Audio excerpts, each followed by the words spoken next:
Students, आज हमें करनी है मैथ्स की वर्कशीट नंबर 12 और आज डेट है 5 नवंबर 2020। आज की हमारी वर्कशीट का टॉपिक है equation reducible to the linear form. Last worksheet में हमने सीखा था linear equation in one variable को कैसे सॉल्व करते हैं अगर वेरिएबल बोथ साइड पर प्रेजेंट होता है। आज हम सीखेंगे कि किसी इक्वेशन को उसकी लीनियर फॉर्म में हम कैसे कन्वर्ट कर पाएंगे। तो चलो स्टार्ट कर लेते हैं आज की वर्कशीट। आज की वर्कशीट अगर आप हिंदी मीडियम में देखना चाहते हैं तो डिस्क्रिप्शन बॉक्स में उसका लिंक दिया गया है, आप उसे वहां से देख सकते हैं। Let's start now. Dear students, we have learnt about solving the linear equation in the previous worksheet। हम पढ़ चुके हैं ना previous worksheet में। but there are equations which are not in linear form, जो पहले से linear form में नहीं लिखी होंगी। so in this worksheet we will understand how to convert these equation into linear form। तो आज की worksheet में हम सीखेंगे कि कैसे हम इसको linear form में लेकर आए। तो चलो देखते हैं। equations written in linear form are like this, जो यहाँ पे लेफ्ट हैंड साइड पे लिखी गई है, और राइट हैंड साइड में जो इस कॉलम में लिखा गया है ये है लीनियर इक्वेशन, जो कि लीनियर फॉर्म में नहीं है। सो आपको इन दोनों में देखकर एक डिफरेंस फाइंड करना है। आपको यहाँ पूछा जा रहा है ना, do you find any difference between this linear equation. यहाँ पर देखिए, जो भी वेरिएबल है एक्स की टर्म वाला वेरिएबल, वो आपस में न्यूमरेटर फॉर्म में ही है। न्यूमरेटर फॉर्म में ही है ना, दोनों ही एक्स जो है ये वाले न्यूमरेटर में है।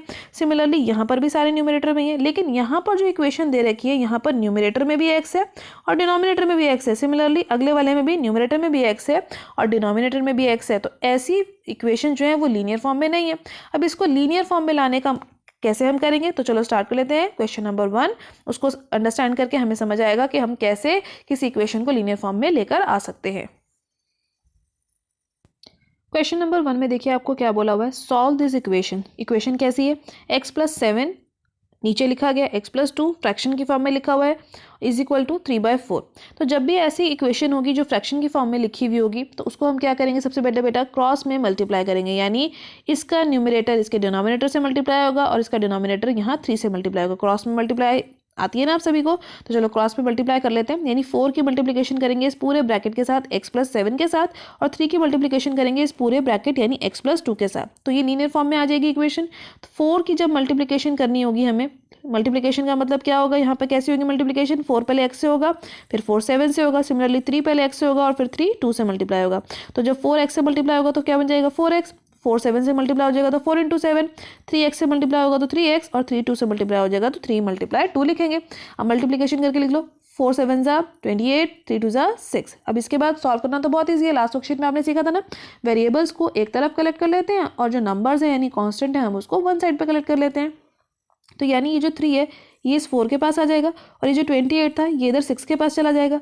और जब साइन नंबर्स एक जगह से दूसरी जगह पे जाते हैं, यानी लेफ्ट हैंड साइड से राइट हैंड साइड में जाएं या राइट हैंड साइड से लेफ्ट हैंड साइड में आए, तो प्लस जो है नंबर जो है वो माइनस में बदल जाता है, माइनस वाला नंबर प्लस में बदल जाता है, मल्टीप्लाई डिवीजन में बदल जाती है और डिवीजन किस में बदल जाती है, मल्टीप्लिकेशन में।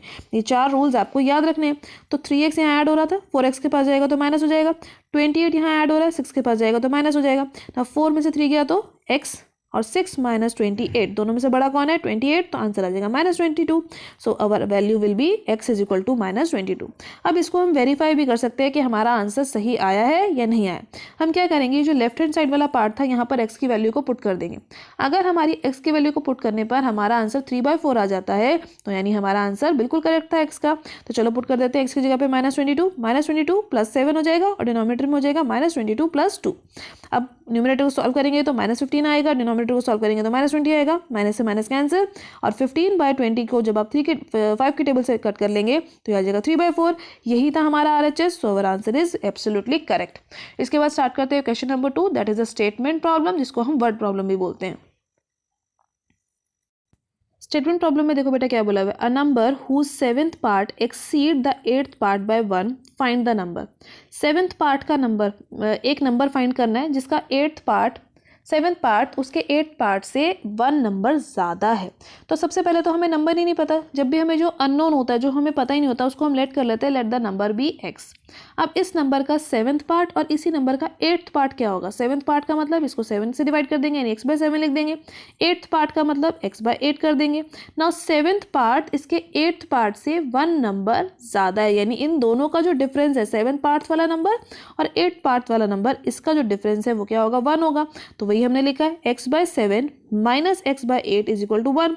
अब इसके बाद दोनों का एलसीएम ले लीजिए, क्या आ जाएगा 7 8 जा 56, एलसीएम आ गया। अब उसके बाद क्या करते हैं, क्रॉस में मल्टीप्लाई कर देते हैं ना इसको भी सॉल्व करने के लिए। तो ये हो गया 8x माइनस 7x, 8 में से 7 गया तो 1x by 56 is equal to 1। Cross में मल्टीप्लाई करेंगे तो x का आंसर कितना आ गया 56, यानी जो मेरा रिक्वायर्ड नंबर था जो मुझे क्वेश्चन में फाइंड करना था वो आ गया 56 ना। अब आपकी हेल्प के लिए यहाँ पर टिप्स दी गई हैं आपको कि कभी भी कोई वर्ड प्रॉब्लम आए तो आप उसको कैसे सॉल्व करेंगे। सबसे पहले रीड द वर्ड प्रॉब्लम 3 और 4 टाइम्स इन पार्ट्स। जब भी आपको कोई वर्ड प्रॉब्लम दे रखी होगी आप उसको पार्ट्स में तोड़ तोड़ के, मतलब शॉर्ट में उसको थोड़ा थोड़ा पढ़कर थोड़ा थोड़ा उसको अंडरस्टैंड करके बार बार रीड करेंगे। Next, let the unknown be x and the other variables और द अदर वेरिएबल्स। तो सबसे पहले जैसे हमने यहाँ किया था ना, हमें नंबर ही नहीं पता था, हमने उसको एक्स लेट कर लिया। इसी तरीके से जो भी अननोन होगा, जो आपको नहीं पता होगा, उसको आप एक्स लेट कर लेंगे। Now third is right given relation step by step. जैसे हमने स्टेप बाय स्टेप यहाँ काम करा ना, पहले 7 पार्ट लिखा, फिर 8 पार्ट लिखा, फिर उनका डिफरेंस लिखा, क्योंकि 7 पार्ट 8 पार्ट से 1 नंबर ज़्यादा था। Now last step is in the last solve the equation. Equation setup कीजिए, इक्वेशन बना लीजिए और फिर उस इक्वेशन को केयरफुली सॉल्व कीजिए। तो यही हमारे स्टेप्स हैं। तो चलो अब स्टार्ट कर लेते हैं जो नीचे लेट्स ट्राई क्वेश्चंस दिए गए हैं। फर्स्ट पार्ट में देखिए आपसे क्या बोला गया, सॉल्व द फॉलोइंग। 4 इक्वेशंस दे रखी है, उनको सॉल्व करना है। तो फर्स्ट इक्वेशन में देखो क्या बोला है, 2x + 3 over 4x - 5 is equal to 3/7। तो सॉल्व करने का क्या तरीका है, क्रॉस में मल्टीप्लाई करेंगे। क्रॉस में मल्टीप्लाई करने का मतलब ये वाला जो 7 है इस पूरे ब्रैकेट के साथ मल्टीप्लाई हो जाएगा, और जो ये वाला 4x - 5 है ये 3 के साथ मल्टीप्लाई हो जाएगा। और मल्टीप्लाई कैसे होगा, 1 बाय 1 करके, यानी पहले 7 होगा 2x से मल्टीप्लाई, फिर 7 होगा 3 से मल्टीप्लाई, फिर 3 होगा 4x से मल्टीप्लाई, और फिर होगा 3 5 से मल्टीप्लाई। तो मल्टीप्लाई करके देख लो क्या आ जाएगा बेटा, 14x + 21 is equal to 12x - 15। अब वेरिएबल्स को एक जगह पर आना है, यानी x के नंबर्स को एक जगह पर आना है। तो 12 जो है वो 14x के पास आ जाएगा, और ये 21 चला जाएगा इधर 15 के पास। तो जब साइन ये पोजीशन चेंज करेंगे तो इनके साइन भी चेंज हो जाएंगे। 12x यहाँ प्लस हो रहा था तो इधर आके हो जाएगा माइनस, ये 21 यहाँ पर ऐड हो रहा था तो 15 के पास जाके हो जाएगा माइनस, ये भी माइनस हो जाएगा। अब 14 में से 12 गया तो कितना आएगा 2x, और -15 और -21 दोनों माइनस का नंबर है, ऐड होंगे, लेकिन साइन किसका आएगा, बड़े नंबर का, यानी 21 का। तो आ जाएगा -36। अब ये 2 और x आपस में क्या हो रहा है, कोई यहाँ बीच में कोई साइन नहीं है ना, तो आपस में मल्टीप्लाई हो रहे हैं। तो 2 कहाँ चला जाएगा, -36 के नीचे। अब 36 के नीचे 2 लिखा है, यानी 2 से डिवाइड करवाना है। तो 2 से डिवाइड करवाने का मतलब उसका आधा कर दीजिए, यानी 36 का हाफ कितना होता है 18। तो हमारा आंसर आ गया -18। माइनस का साइन को नहीं भूलना है आपने। तो इसके बाद स्टार्ट करते हैं पार्ट नंबर 2। सेकेंड पार्ट देखो क्या दिया गया है, 5x - 4 over 3x + 7 is equal to 1/2। Again upon में दे रखा है तो क्या करना पड़ेगा, क्रॉस मल्टीप्लाई करना पड़ेगा। क्रॉस मल्टीप्लाई का मतलब 2 जो है पूरे इस नंबर से मल्टीप्लाई होगा, और 1 जो है इस नीचे वाले नंबर से मल्टीप्लाई होगा। मल्टीप्लाई कर लेते हैं। अब 2 की मल्टीप्लिकेशन 5x से होगी 1/1, तो 2 × 5x और 2 × 4। सिमिलरली 1 से कभी भी किसी नंबर को मल्टीप्लाई करते तो वही नंबर वापस आ जाता है, यानी 3x + 7 ही वापस आ जाएगा।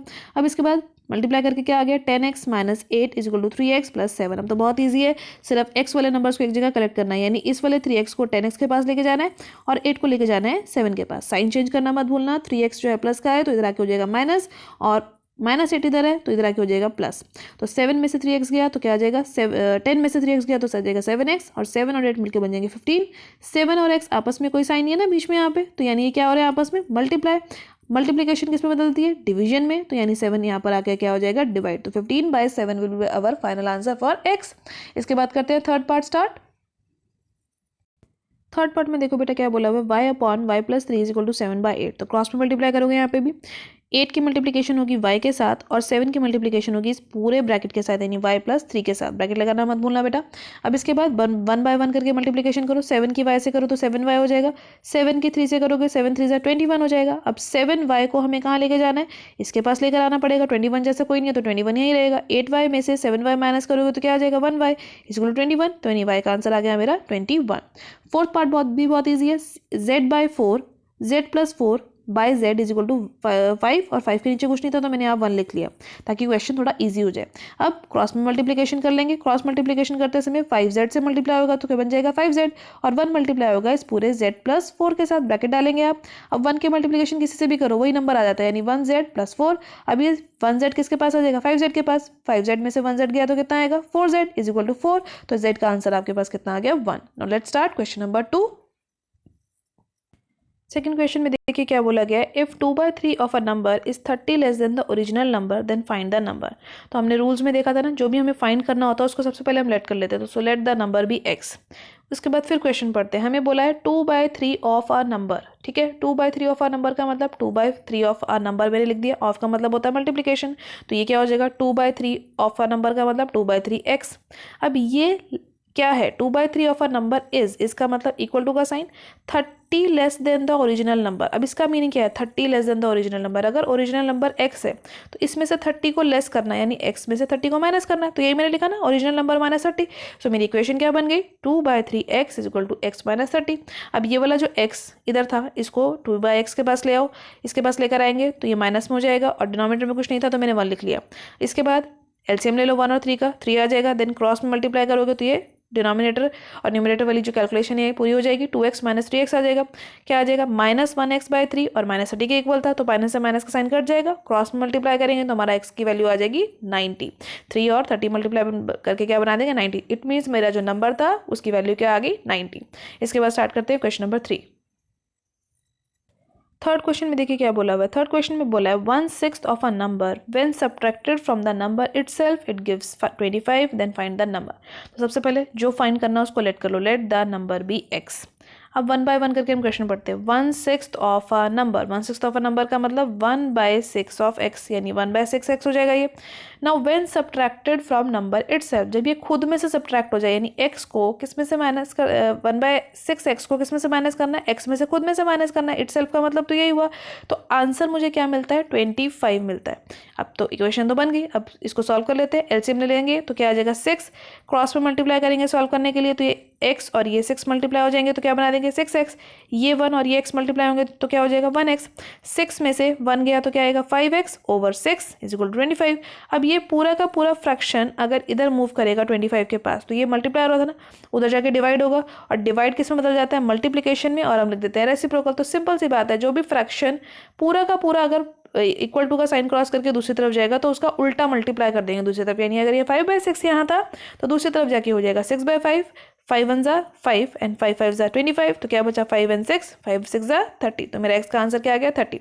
आज की वर्कशीट के बेटा सारे क्वेश्चन प्रैक्टिस कीजिए, एनसीईआरटी में इससे रिलेटेड जो भी और क्वेश्चन है उसकी प्रैक्टिस जरूर कीजिए, टाइम से अपने काम की फोटो क्लिक करके अपने सब्जेक्ट टीचर को सेंड कीजिए।